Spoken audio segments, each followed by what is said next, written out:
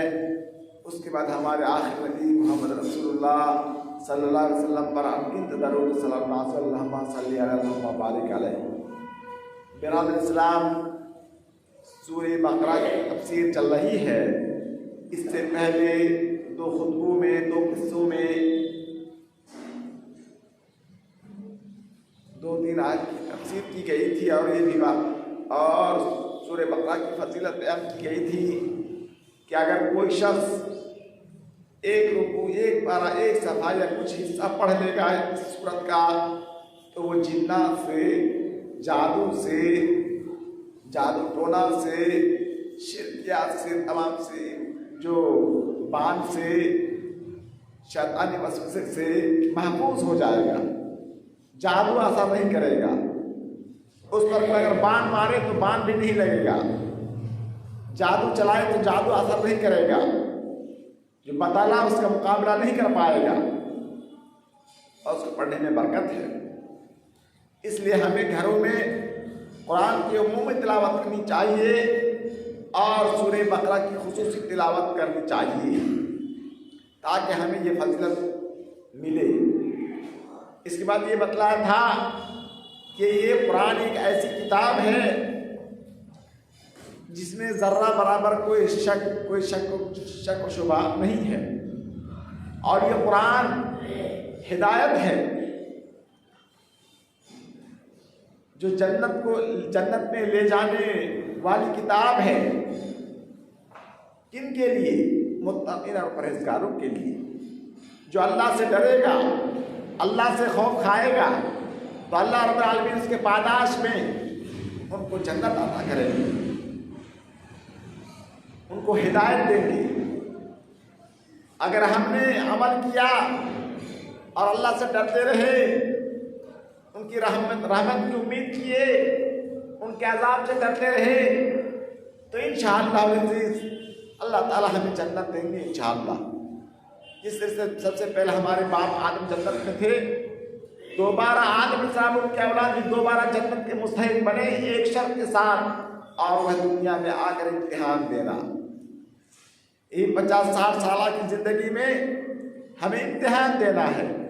इसमें जो कामयाब होगा वो जन्नत में जाएगा, नबियों के साथ रहेगा, सिद्दीकीन के साथ रहेगा, शुहदा के साथ रहेगा, सालिहीन के साथ रहेगा, नेक लोगों के साथ रहेगा।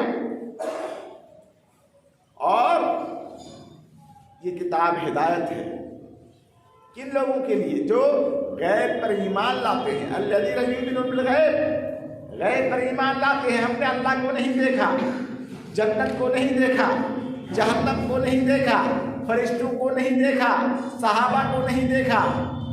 हम ईमान ले आ रहे हैं गैब की जो हमसे नज़र से ओझल है, लेकिन हमारे पास इतने वाज़ेह दलाइल हैं। दिन के 12 बजे अगर बदरी ना हो तो सूरज को देखने में जिस तरह से कोई परेशानी नहीं है, इस को हक होने में कोई परेशानी नहीं है कि अल्लाह एक है, अल्लाह आसमान पर है, अल्लाह के फरिश्ते हैं, अल्लाह ने जन्नत बना रखा है, जहन्नम बना रखा है, आखिरत क़यामत होगी, तकदीर के अच्छे बुरे पर ईमान लाना है। इन चीज़ों को नहीं देखेंगे। जहाँ हमारे सर्फ सालिहीन अक्सर चीज़ों में हमसे अच्छे थे, वही जिसकी खुशखबरी सुनाई गई है कि 10 गुना ज़्यादा लायक मुबारकबाद है वो लोग जो बाद में आएंगे, रसूल के बाद आएंगे, सहाबा के बाद आएंगे, ताबीन के बाद आएंगे, कुरून मुफस्सला के बाद आएंगे और गैर पर ईमान लाएंगे, उसके मुताबिक अमल करेंगे। तो ऐसे लोगों के लिए जन्नत है, हिदायत है, तोहफा है, इनाम है। नबियों के साथ रहेंगे, सिद्दीकीन के साथ रहेंगे, शुहदा के साथ रहेंगे, नेक लोगों के साथ रहेंगे जन्नत में जो गैर पर ईमान लाते हैं। वो युकीमून सलात, और यह कुरान किनके लिए हिदायत है? जो लोग नमाज को कायम करते हैं। क्या करते हैं? नमाज को कायम करते हैं और नमाज की पाबंदी करते हैं, मस्जिदों से अपना ताल्लुक जोड़े रखते हैं। और नमाज सबसे अहम इबादत, शहादतैन के बाद, तौहीद के बाद अगर कोई इबादत है वो नमाज है। इन्नहा लकबीरा, नमाज बहुत भारी चीज़ है, बहुत मुश्किल चीज़ है। इल्ला अल खाशिईन, मगर जो अल्लाह से डरने वाले हैं, अल्लाह से खौफ खाने वाले हैं, उनके लिए आसान है। और नमाज पढ़ने में एक लज्जत है। अल्लाह के रसूल कहते थे बिलाल रज़ियल्लाहु ताला अन्हु कि या बिलाल आज़िन व अरहना बिस्सलात, ए बिलाल अजान कहो और हमें नमाज के जरिए से सुकून दिलाओ, इत्मीनान दिलाओ। नमाज से दिली सुकून मिलता है, अल्लाह से अपना ताल्लुक इस्तेवार होता है, अल्लाह से शर्मिशी करते हैं। हम अल्लाह को अगर नहीं देख रहे तो अल्लाह तो हमको देख रहे हैं। इस तरीके से हमारी हालत होनी चाहिए कि गोया कि हम अल्लाह को देख रहे हैं, उनके सामने हम सर को झुका रहे हैं, सजदा कर रहे हैं, रुकू कर रहे हैं, क़याम कर रहे हैं और दुआ का इत्माम कर रहे हैं। ये नमाज है। नमाज के मुताबिक तकरीबन कुरान में 82 जगह पे तज़किरा है। इतनी अहमियत इसकी कि 82 जगह पे इसका तज़किरा है। अल्लाह ताला हमें नमाजी बना दे, नमाज कायम करने वाला बना दे, इस पर डटे रहने वाला बना दे, ताकि हम दुनिया में भी कामयाब हो सके और आखिरत में भी हम कामयाबी से जन्नत जा सके, जहन्नम से बच सके। और ये सबसे बड़ी कामयाबी है जो आग से बचा लिया गया और जन्नत में दाखिल हो गया। ये सबसे बड़ी कामयाबी, इससे बढ़कर कामयाबी कुछ भी नहीं दुनिया आखिरत में। ये चंद रोज़ा जिंदगी जो दुनिया में हम आए हैं, ये तो इम्तिहान देने के लिए नमाज कायम करना है कि अल्लाह ताला देखेंगे। हम 5 वक्त की नमाज पढ़ते लेकिन हमें सवाब कितना मिलता है? 50 वक्त का। नमाज मेराज का तोहफा है।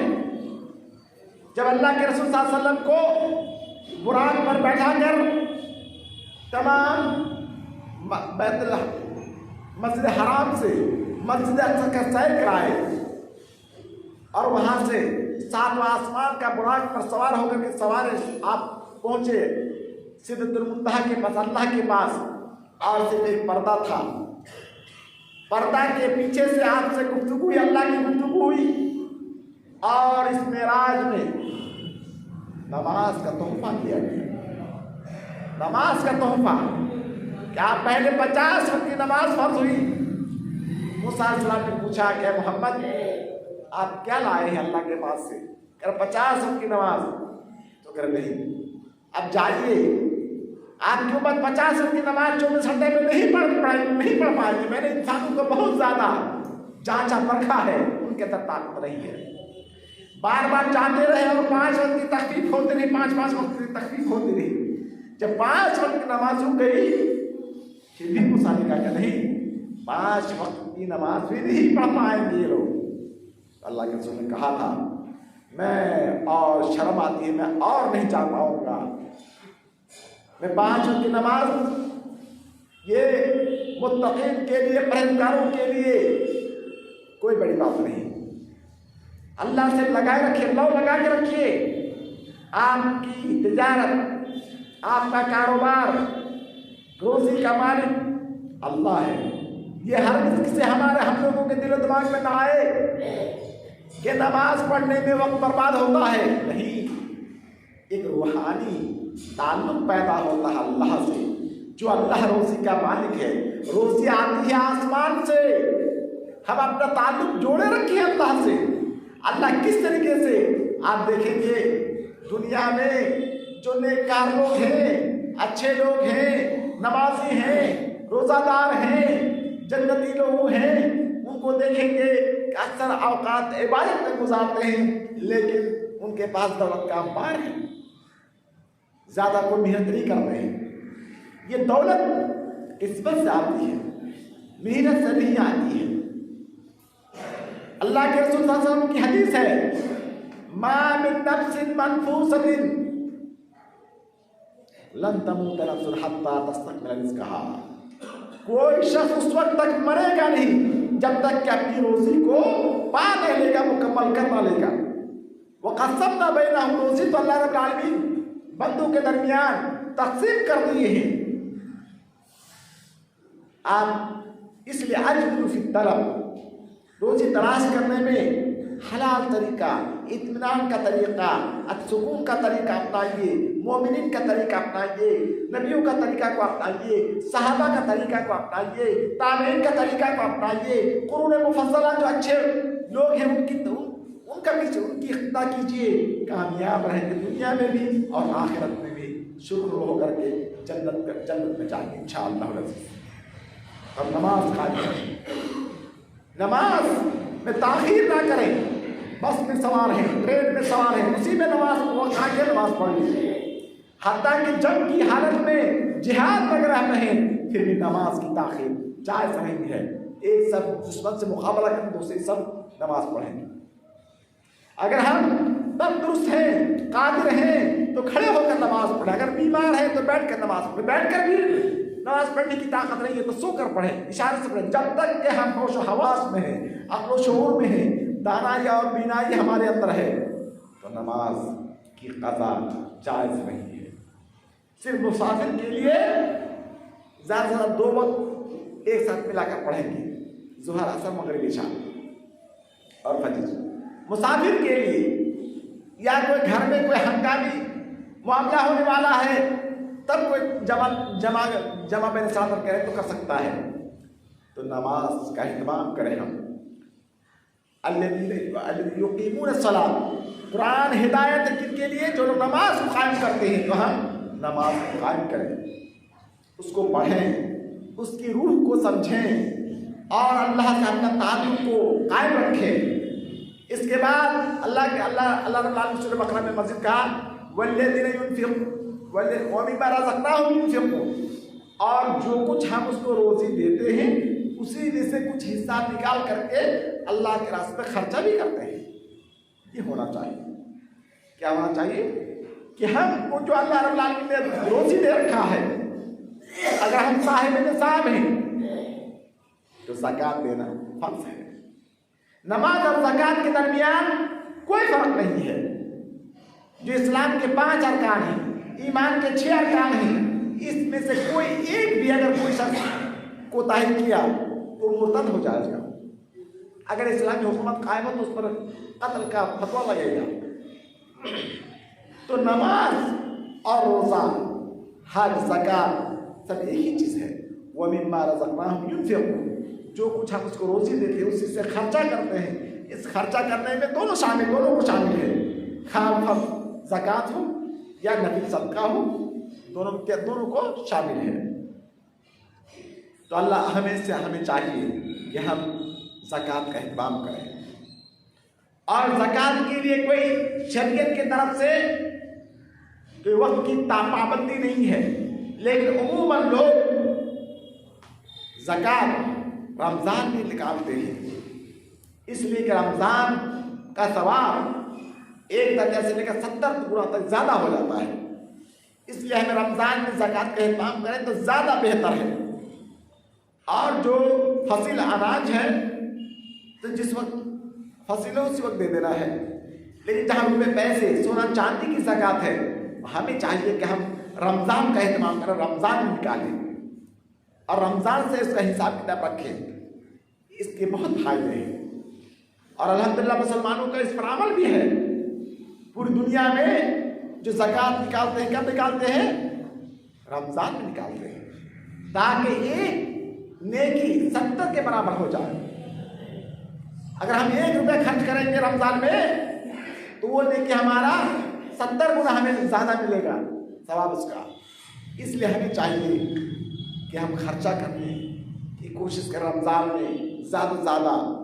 और अल्लाह के रसूल सल्लल्लाहु अलैहि वसल्लम भी रमज़ान में सदका और खैरात करते थे, चलने वाली हवा से भी तेज रफ्तार को करके। जब जिब्रील आपको कुरान पढ़ाते थे, हर साल आपको कुरान पढ़ाते थे, दौड़ कराते थे, और जब आप दौड़ करते तो चलने वाली हवाओं से भी ज़्यादा तेज रफ्तारी से सदक़ात और ज़कात और खैरात और दान करते थे, लोगों को देते थे। मा नक़सा मालुन मिन सदक़तिन, माल के अंदर कमी नहीं आती है ज़कात और सदका करने से। इसलिए हमें चाहिए कि हम ज़कात का एहतमाम करें, सदक़ात का एहतमाम करें और इसका हम खुसूसी इस पर तवज्जो दें कि ज़कात ये फ़र्ज़ है।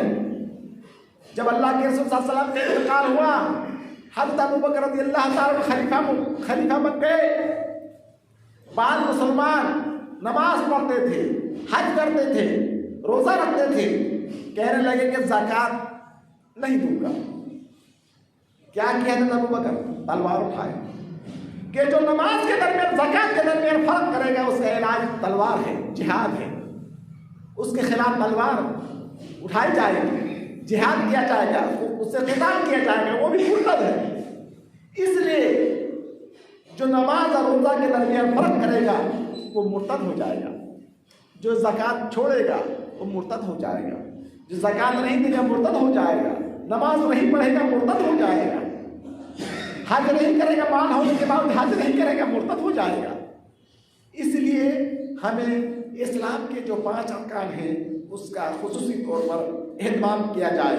इसके अंदर ज़कात और नमाज इन दोनों को एक साथ बयान किए हैं और अक्सर जगहों में जहाँ भी नमाज का तज़किरा है और उसके बाद ज़कात का भी तज़किरा है, दोनों लाज़िम मंसूब है। तो सहाबा किराम में भी एक बहुत बड़ी जमात मुर्तद हो गए थे। हज़रत अबू बकर उमर कहने लगा था अबू बकर से, अबू बकर ऐसे लोगों को कैसे कत्ल करेंगे जो लोग नमाज पढ़ते हैं, हज करते हैं, रोज़ा रखते हैं, अल्लाह पर ईमान रखते हैं, रसूल पर ईमान रखते हैं। कहा अब उमर सुनो, जो नमाज के दरमियान और ज़कात के दरमियान फ़र्क करेगा और ज़कात नहीं देगा, अल्लाह के रसूल को एक बकरी का बच्चा, एक रस्सी, एक मामूली सामान भी जो ज़कात में देता था, अगर उसको रोकेगा तो उसके लिए मैं तलवार उठाऊंगा। और तलवार उठाया और कत्ल कर सब मुर्तद हो गए थे जो लोग, सब ख़त्म कर दिए। कहा जाता है कि इर्तिदाद अगर हो तो अबू बकर जैसे लोग को चाहिए आगे आना। तो अल्लाह रब्बुल आलमीन से दुआ है कि अल्लाह ताला हमें गैर पर ईमान लाने की तौफीक दे। अल्लाह रब्बुल आलमीन से दुआ कि अल्लाह हमें नमाज कायम करने की तौफीक दे, या अल्लाह हमें ज़कात देने की तौफीक दे, या अल्लाह जो हम में से बीमार अल्लाह उसको शफा अता फरमा, या अल्लाह जो मोहताज है अल्लाह मोहताजी को दूर कर दे, अल्लाह जो फ़क़्र फ़ाक़ा में परेशान है उसकी परेशानी को अल्लाह दूर कर दे। इबादल्लाह रहमकुमुल्लाह, इन्नल्लाह यामुरु बिल अदल वल इहसान व ईताइ ज़िल क़ुर्बा व यनहा अनिल फ़हशाइ वल मुनकर वल बग़yi यइज़िकुम लअल्लकुम तज़क्करून। उज़्कुरुल्लाह यज़कुरुकुम वदऊहु यस्तजिब लकुम वज़्कुरुल्लाह जल्लत अल्लाहु अकबर।